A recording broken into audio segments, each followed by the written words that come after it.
Espero que vocês aguentem mais um pouquinho. A gente vai ter 30 minutos de painel para a gente tentar aí cumprir o cronograma do dia inteiro. Para mim é uma felicidade estar com os 4 senhores aqui, representantes do governo e da indústria, para falar sobre caminhos para a inovação sustentável para a indústria. Inovação e atração de investimentos são temas centrais desse Brasil Investment Forum, junto com sustentabilidade. E a gente não pode deixar de falar sobre caminhos sustentáveis para a indústria, como a gente chega nos objetivos que a gente quer, como a gente está trabalhando dentro do governo, como a indústria está vendo o que nós estamos fazendo e como a gente pode trocar experiências entre os stakeholders mais importantes envolvidos. Então, Pedro, sem muita demora, eu gostaria de te chamar meu vizinho de prédio em Brasília. Pedro, acho que para começar essa conversa sobre caminhos da indústria sustentável no Brasil, a gente não pode deixar de falar do Nova Indústria Brasil. Então, eu gostaria que você comentasse um pouco sobre a nova política industrial brasileira e a relação dessa política com inovação e sustentabilidade.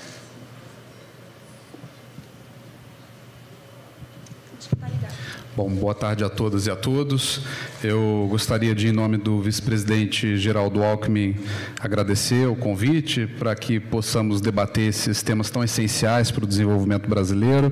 Saúdo o nosso presidente da Apex, o Jorge Viana, o nosso presidente do BID, que infelizmente não pôde estar conosco, o presidente Ilan Goldfein, mas por intermédio do nosso querido Morgan, eu transmito um abraço afetuoso a toda a comunidade do BID, e ao Léo, Nathalie, todos os que participaram da organização desse evento de alto nível. Agradeço a oportunidade de estar aqui com os nossos colegas, a Renata, o nosso governador Paulo Artung, nosso presidente Décio Lima, nosso querido Mário Lafitte, que está à frente aí de uma empresa tão inspiradora para nós brasileiros, que é a Samsung. Bom, Renata, sem mais delongas, eu diria que sustentabilidade e inovação, como nós temos tentado deixar claro desde o lançamento da NIB, a Nova Indústria Brasil, são 2 eixos transversais essenciais da nova política. Primeiro, porque não dá para pensar a agregação de valor sem falar em inovação. E segundo, não dá para pensar numa política industrial sem pensar nas vantagens comparativas do Brasil e nos compromissos que o país tem internacionalmente. Então, esses aspectos estão muito bem refletidos nas missões 4, que é de transformação digital, e na missão 5, que é de descarbonização e fomento à economia verde. Nós temos tentado estimular aquelas áreas em que já tem havido uma grande adesão do setor produtivo, sobretudo biocombustível, dialogar com áreas em que o Brasil, nos últimos anos, tem dado exemplo, como o setor de celulose, tão caro ao nosso governador Paulo Artung. Nós temos visto várias experiências muito exitosas, né? A celulose, para além do aspecto mais óbvio, né? Por exemplo, reduzindo a pegada de carbono de produtos como cimento. Então, temos muita coisa interessante acontecendo. E não dá para pensar desenvolvimento, grandes saltos qualitativos, sem falar em inovação, né? A inovação é essa coisa meio misteriosa, né? Complexa, que os economistas se batem para tentar modelar e explicar de onde vem, afinal de contas. Nós gostamos muito dos exemplos asiáticos, dos coreanos, né, Mário? Mas nós temos também muitos casos exitosos no Brasil, né? Acho que o vice-presidente Alckmin tem feito esse grande esforço para circular o país e dar visibilidade àquilo que tem dado certo. E, em resumo, eu diria, inovação e sustentabilidade são 2 pilares inafastáveis, né? Não existe, assim, uma estratégia única, existem vários mecanismos para incentivar esses 2. Não tem um Ozempic, né, da inovação, né?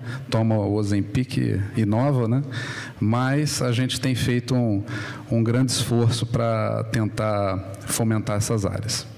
Excelente, Pedro, obrigada. Mário, queria seguir com você para a gente trazer um pouco a perspectiva da Samsung e do setor privado. Então, queria te escutar um pouco como a Samsung se posiciona em relação à inovação no Brasil hoje e, na sua perspectiva, qual é a importância de pesquisa e desenvolvimento local para o avanço tecnológico. Se você pudesse compartilhar alguns exemplos da empresa, eu agradeceria muito. Bem, antes de mais nada, senhoras e senhores, muito obrigado. Obrigado à Apex pelo convite. É uma grande honra estar dividindo esse palco com pessoas de um nível e de uma capacidade de realização e influência no nosso país tão à frente e tão positiva. Muito obrigado. Bem, como o Pedro falou, inovação e sustentabilidade fazem parte do cerne da nova indústria Brasil, e eu acho que isso é extremamente positivo. E a gente já vê alguns setores industriais, alguns citados aí pelo Pedro. Um deles é da minha origem, eu tenho muitos anos da indústria automobilística. A indústria automobilística aí liderando a mobilidade verde de uma maneira bastante positiva. Temos também, como o Pedro falou, a indústria de papel e celulose, colocando o Brasil na ponta maior dessa indústria em termos de sustentabilidade e produtividade, né? Então, acho que esse binômio é extremamente importante. E a Samsung, né? Como é que a gente está inserido nesse contexto? Bom, inovação, como vocês sabem, e já faz parte da nossa reputação, faz parte do nosso DNA. É uma empresa onde a inovação faz parte da nossa estratégia, faz parte da nossa existência.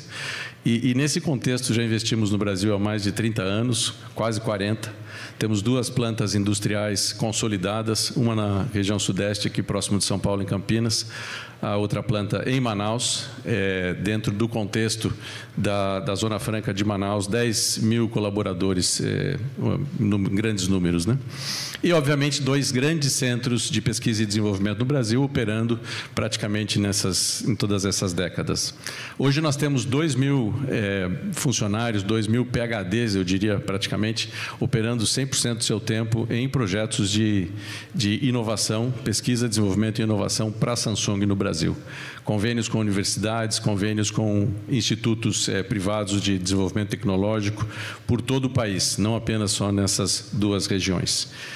Obviamente, a gente está inserido nos contextos da Lei da Informática, tanto da Zona Franca de Manaus, quanto da Lei da Informática brasileira, nacional, como a gente chama, onde a contrapartida é justamente o investimento em P&D, né? Mas, nesse contexto, a gente tem um papel extremamente protagonista. Eu acho que, pelos grandes números, o Pedro tem no Ministério, deve ter, eu acho que se investe, através da Lei da Informática, algo como 5 bi de reais por ano. E a Samsung deve fazer 1/4 desse número de investimento. Então, a gente está profundamente, intimamente ligado com o sistema de P&D advindo da Lei da Informática no Brasil. Há décadas, né? O que a gente desenvolve, o que a gente tem feito, o que produz isso para o Brasil, enquanto, além da inserção do país no cenário e no ecossistema global de P&D da Samsung, e como a Samsung também tem um protagonismo global, consequentemente, no cenário de P&D global. Muito desenvolvimento de software, muita solução de software. A gente tem um orgulho de dizer que todo celular da marca, desde o México até o Chile, carrega software desenvolvido no Brasil, no nosso centro de P&D do Amazonas, lá em Manaus.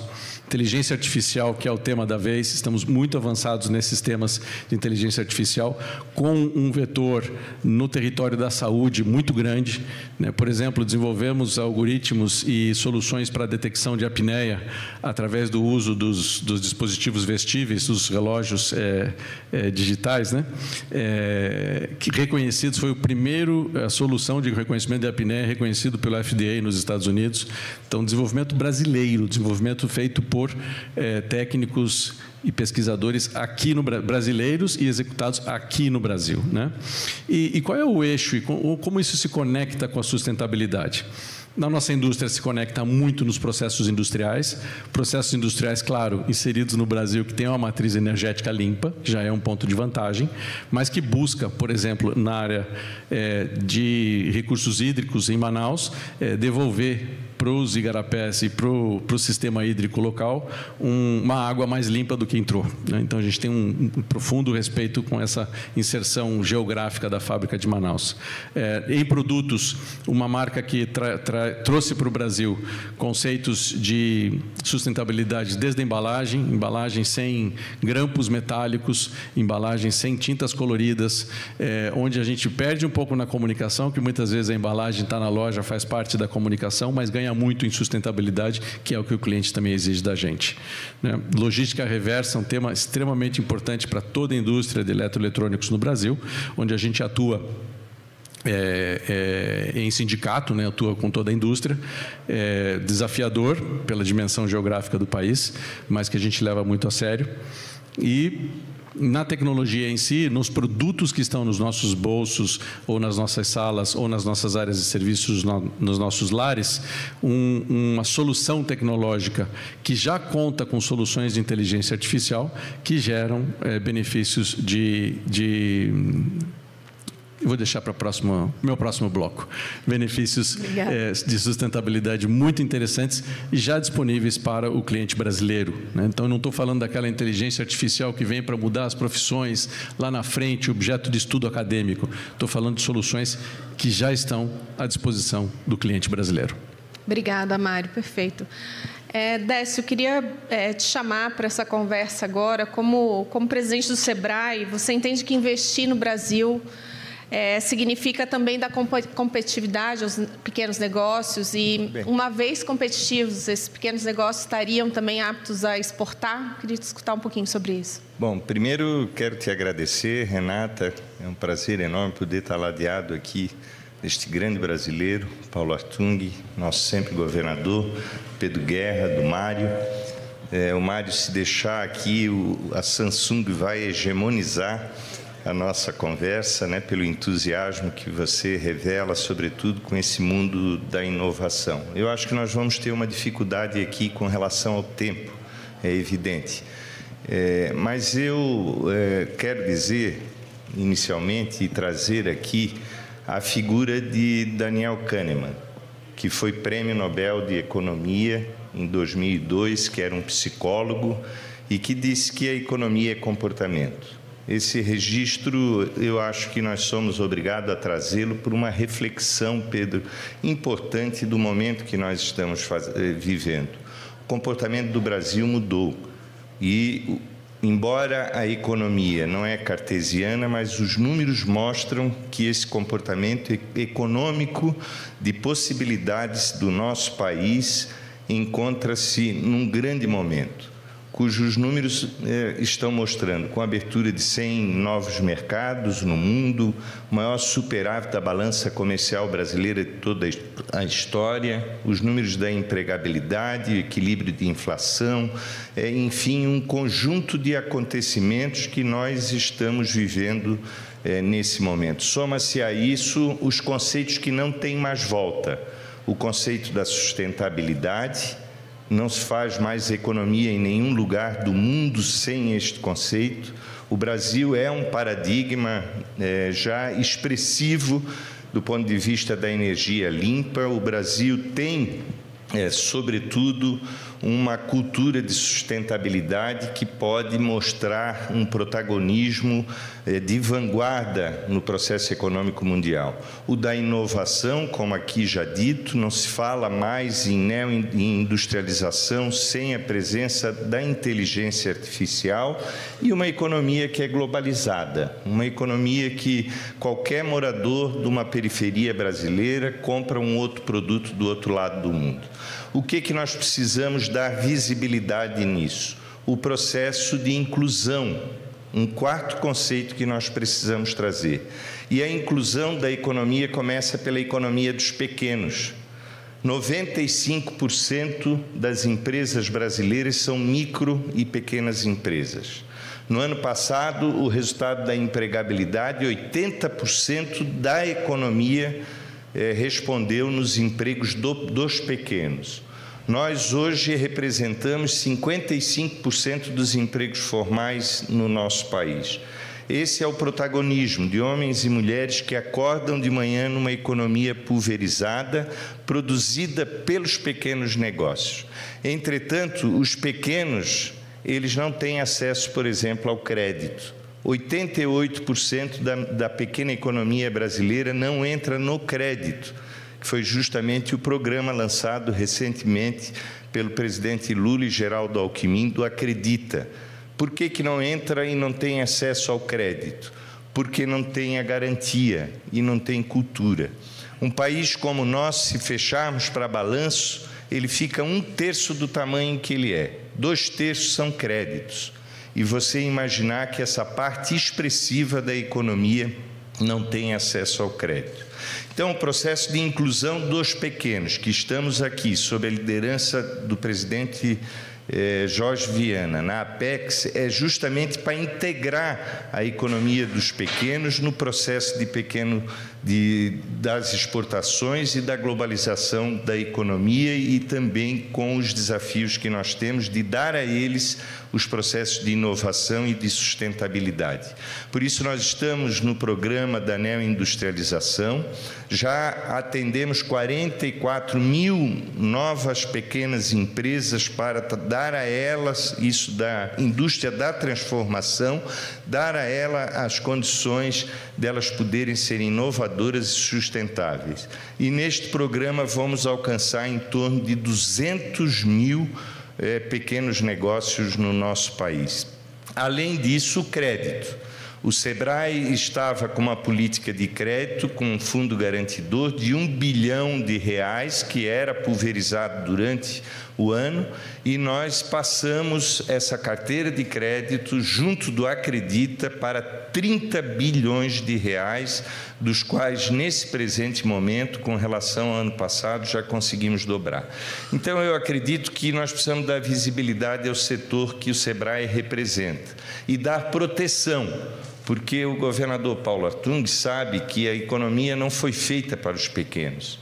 O sistema que nós vivemos foi feito para a acumulação da riqueza e, portanto, os pequenos merecem ter um processo protetivo e de inclusão, como a Apex começou a fazer com essa parceria, dos quais é um desafio permanente para nós levar os pequenos negócios para as exportações e para o mundo da economia globalizada. Perfeito, obrigada, Décio. Governador, gostaria de pedir para o senhor participar agora da conversa e, a partir do seu ponto de vista, do setor onde o senhor trabalha, hoje que o senhor representa, como o senhor vê as oportunidades para o Brasil nessa busca pela descarbonização da economia global? Onde o Brasil está posicionado? Quais são as oportunidades que o nosso país tem nesse cenário global hoje? Renata, colegas, participantes presencialmente e virtualmente, queria saudar a todos. Acho que devo uma palavra aqui para parabenizar a Apex. E aí eu queria, ao parabenizar a Apex, estender ao time que trabalha na Apex. Por essa ação, por esse evento e por todo o trabalho que vem fazendo. Eu acho que... E aí tem uma participação especial do seu líder maior, né? Que é o Jorge Viana, que eu acho que é perceptível, Jorge, desde a sua chegada nesse processo de liderança, o acelerar desse trabalho, né? Por isso eu queria aqui tomar a liberdade de pedir uma salva de palmas para o time Apex e para o seu líder. Parabéns pelo trabalho que estão realizando. Quando eu olho o Brasil, a sua história, eu gosto muito de história econômica, eu vejo que tem muita coisa que deu errado no nosso país. Vejo também que, infelizmente, alguns brasileiros só conseguem ver o que deu errado. Nós precisamos olhar o que dá errado. Até porque não adianta jogar coisa errada para debaixo do tapete. Porque não tem tapete com capacidade de abrigar essa montanha de coisas equivocadas na história do país. Mas eu tenho, e agradeço a Deus por isso, eu tenho a capacidade de ver as coisas que deram certo no Brasil. Eu olho a experiência da WEG Motores, vejo o mundo integrando a sua economia.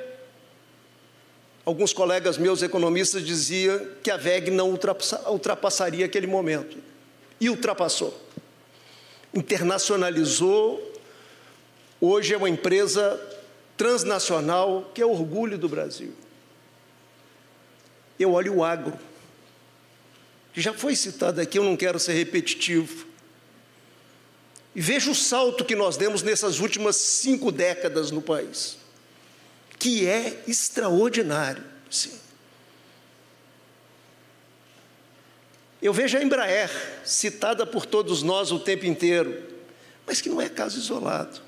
E vejo o setor de árvores cultivadas para fins industriais e agora também para fins de restauração de nativas. Podia citar aqui muito, mas eu sei que meu tempo é curto, né? E você prometeu cortar minha palavra no meio, então eu vou tentar, já que agora voltou a ter tweet, vou tentar tweetar. Quando eu olho essas experiências, eu fico assim pensando, o que tem de comum a essas experiências? Pelo menos três coisas chamam a atenção. Todas elas valorizaram ciência aplicada.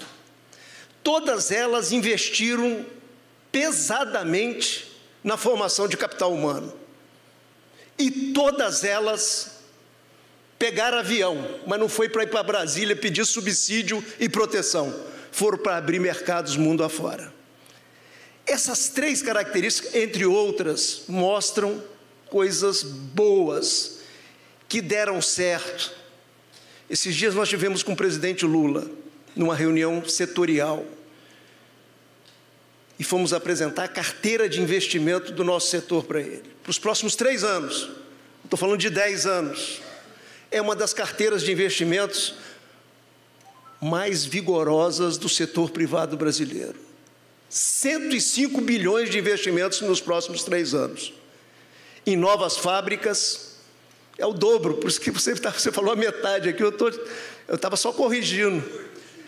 105 bilhões de investimentos em novas fábricas, modernização de fábricas, inclusive com processo de descarbonização, fortemente, novas áreas de plantio e muito dinheiro em ciência e tecnologia. Aonde que o setor cresce no Brasil? Em cima de área degradada, em cima de área antropizada. Nós estamos plantando árvores em regiões de pastos degradados ou com baixíssima produtividade. Quem vai ao Mato Grosso do Sul, nós estamos inaugurando uma planta industrial agora nesse final de ano no Mato Grosso do Sul, que é a maior do mundo. A maior planta industrial do mundo, a Suzano está inaugurando. Vai ver aonde nós estamos desenvolvendo. Nós fomos buscar certificação internacional. Hoje, a rastreabilidade do nosso setor não é 80%, 70%, 100%. 100% da madeira que chega nas fábricas tem origem, tem rastreabilidade 100%. Isso foi feito por brasileiros, isso foi feito no nosso país. Jorge esteve no Chile, tem 2 grandes empresas chilenas do setor, Arauco e CMPC. Arauco está começando uma fábrica nova em Mato Grosso do Sul. CMPC está terminando um investimento de mais de 2 bilhões em Guaíba, no Rio Grande do Sul, e já anunciou uma fábrica nova de 24 bilhões. Então, assim, quero parar porque eu já vi seu comportamento, seu comportamento corporal aqui já me diz tudo, sabe? Então, assim, eu quero concluir dizendo que não tem caminho fácil. Meu saudoso pai falava isso comigo. Não tem caminho fácil, mas tem caminho possível. Eu acho que a gente tem que parar de repetir erros. A gente tem que parar de embrulhar experiência fracassada com embalagem nova e apresentar para o Brasil. Eu acho que nós precisamos replicar nos diversos setores, nas diversas áreas, os fatores de sucesso de algumas experiências no Brasil. Eu acho que, e aí nós precisamos muito de inovação, nós precisamos muito de pesquisa aplicada, nós precisamos muito de gente bem preparada, gente qualificada e assim por diante. Acho que o Brasil fez muito dever de casa nesses últimos anos, quando a gente vê a autoridade monetária funcionando no país, quando a gente vê concessões sendo feitas e bem desenhadas. O Brasil fez muito dever de casa no país, nós modernizamos a nossa legislação trabalhista, que parecia uma coisa impossível de ser tratada no país. Nós recentemente modernizamos até a nossa legislação previdenciária. Melhoramos a educação do país, ao contrário do que se fala. Evidente que nós temos enormes desafios, mas eu tenho muita fé. Eu sou assim, um otimista moderado, porque a gente precisa ser sempre moderado, mas sou otimista com o nosso país e acho que o que a gente tem que fazer é isso que a PEC está fazendo ultimamente, né? É andar o mundo, conversar com o mundo e apresentar o Brasil para o mundo, né? Fazer essa aproximação que nós muitas vezes perdemos tempo ao longo da nossa história. Parei. Muito difícil de cortar, não posso. Parei. Eu vou quebrar o protocolo. Então, a gente tinha mais uma rodada de perguntas, mas, como os senhores podem ver, temos menos de 4 minutos. Eu vou respeitar o horário. Então, queria convidá-los no tamanho de um tweet, uma mensagem sobre o nosso painel, caminhos para a indústria sustentável, inovadora. Mário, começa com você e voltamos aqui para o governador. Do ponto de vista de inovação, alguns pontos. Necessário que a gente entenda que, para atrair investimento em inovação ou investimento industrial que carregue inovação, é necessário visibilidade de longo prazo, segurança e longevidade das regras. Inovação, mais do que um investimento industrial, só existe se tiver conforto do prazo, do longo prazo. E, aliás, inovação, infelizmente, inovação nem sempre dá certo. Então, faz parte da inovação os projetos não darem certo, nem sempre dá o resultado. Como é um investimento industrial, sempre deve dar um resultado, né? E eu acho que a gente tem algumas oportunidades no nosso setor. O primeiro deles, a lei da informática. Ela deve ser vista, deve ter um entendimento que P&D, pesquisa, desenvolvimento e inovação, que faz parte da lei da informática, deve ser encarado como política industrial e política de tecnologia. E não ceder à tentação de usar esses recursos para outras disciplinas, necessidades, que devem ser endereçadas, legítimas, por outras fontes, né? Eu estou falando de algumas rearranjos de regras da lei da informática em discussão nesse momento. E eu acho que a gente tem uma extrema oportunidade da indústria eletroeletrônica no Brasil, que é efetivamente inserir o Brasil, a indústria brasileira, no supply chain global desse setor. Não como comprador de componentes, mas como vendedor de equipamentos produzidos, né? Como falou aqui, alguém falou da soja, né? Exportar soja é bom, exportar farelo é melhor, né? Então, se a gente puder ter uma indústria que produza eficiente inovação e produtos inovadores para o cliente brasileiro, mas que também possa ter competitividade para exportá-los, primeiro para os nossos países vizinhos, que pode fazer muita sintonia com o projeto do Ministério do Planejamento e Orçamento, mas que pode buscar, inclusive, novas fronteiras. Eu acho que a gente tem possibilidade disso, mas esse é um projeto que deve necessariamente ser liderado pelo governo, pelas entidades, por CNI, por MDIC, MCTI. Vocês precisam provocar a indústria para a gente ir atrás dessas oportunidades. Senão a inércia é ficar no mercado brasileiro e batendo na tua porta pedindo mais incentivo. Obrigado. Obrigada. Pedro, você tem 20 segundos porque você é de casa. Bom, eu acho que a mensagem geral é de que a gente vive um paradigma novo e, na falta de uma melhor expressão, eu acho que se trata de uma industrialização orientada para a descarbonização, né? A gente já teve um movimento de substituição de importações, pensamos muito no movimento em direção às exportações.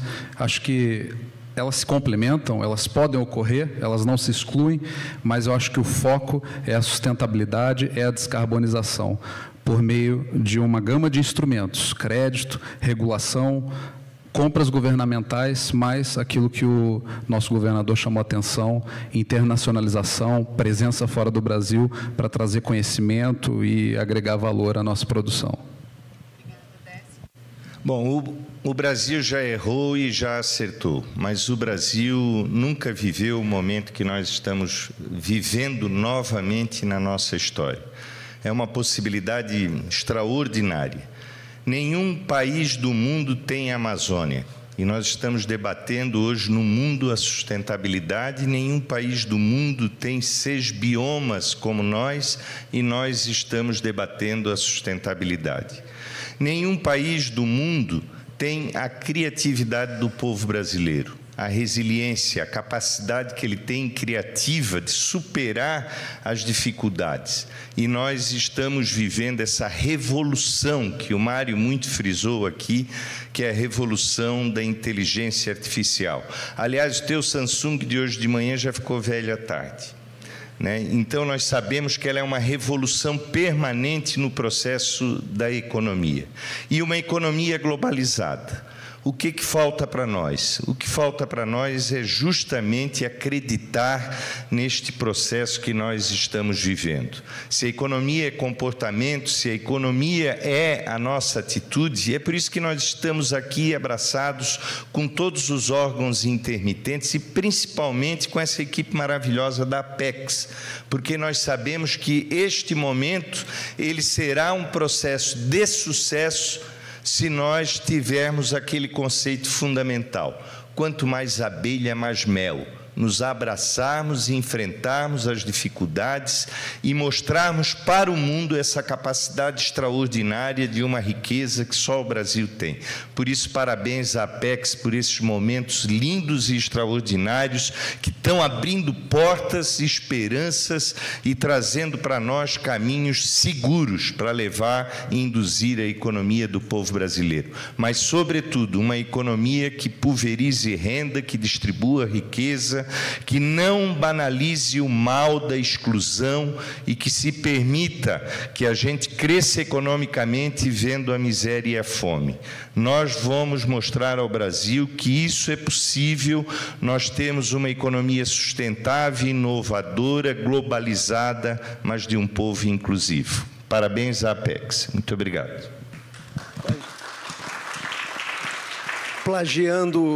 Plagiando Tom Jobim, que falava que o Brasil não é um país feito para amadores ou para principiantes, eu quero dizer a vocês que o mundo atual não é um mundo para amador e para principiantes.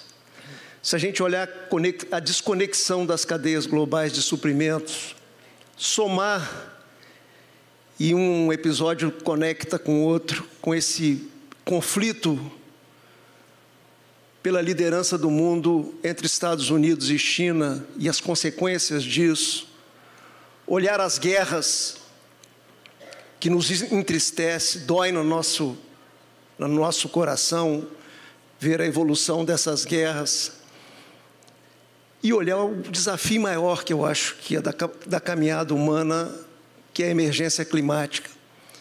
A gente vê que levantar a cabeça e olhar o mundo é olhar uma realidade desafiadora. Mas, curiosamente, num chão difícil de caminhar como esse, tem oportunidades magníficas para o nosso país. E aí eu vou lembrar o velho Roberto Campos, não o presidente do Banco Central atual, o seu avô, que eu tive a oportunidade de ser seu colega na Câmara dos Deputados, como deputado federal. Ele dizia uma coisa que marca negativamente o nosso país: o Brasil não perde uma oportunidade de perder oportunidades. Nós precisamos romper com isso. Nós precisamos romper com essa tradição. Eu acho que nós estamos vivendo um momento com condições excepcionais para romper com isso e transformar o imenso potencial que esse país tem. E seguramente o nosso país tem uma potencialidade que o coloca entre os 10 países com maior potencial no mundo. Mas nós precisamos transformar esse potencial em oportunidade, principalmente para os jovens brasileiros, em renda, em empregos, empregos modernos, numa concepção nova e assim por diante. Isso depende de liderança. E é nosso papel liderar. Por isso, eu termino como comecei, parabenizando a Apex, inquieta como seu presidente. Seu presidente é um homem inquieto, não para, né? Quem trabalha com ele sabe disso. Dificuldade do Jorge é querer fazer 4 coisas no mesmo, não é minuto, é segundo, né? Mas essa liderança inquieta faz bem nesse momento para o Brasil. Nós precisamos fazer aquilo que o sambista nos ensinou: levantar, sacudir a poeira e dar uma belíssima volta por cima. Não é o Brasil que merece, são os brasileiros e brasileiras que têm mais do que direito de ver esse país rodando numa direção certa. Muito obrigado, desculpe ter falado muito. Bom, vou fazer eco aos painelistas e parabenizar a Apex Brasil na presença do Jorge e da Ana, parabenizar toda a equipe. Obrigada pelo convite. Eu peço uma salva de palmas para os nossos painelistas e o coffee break está pronto aí para a gente. Poder Monitor, a ferramenta mais completa para monitorar os 3 poderes. Acesse agora poder.cc/monitor e ganhe 30 dias grátis.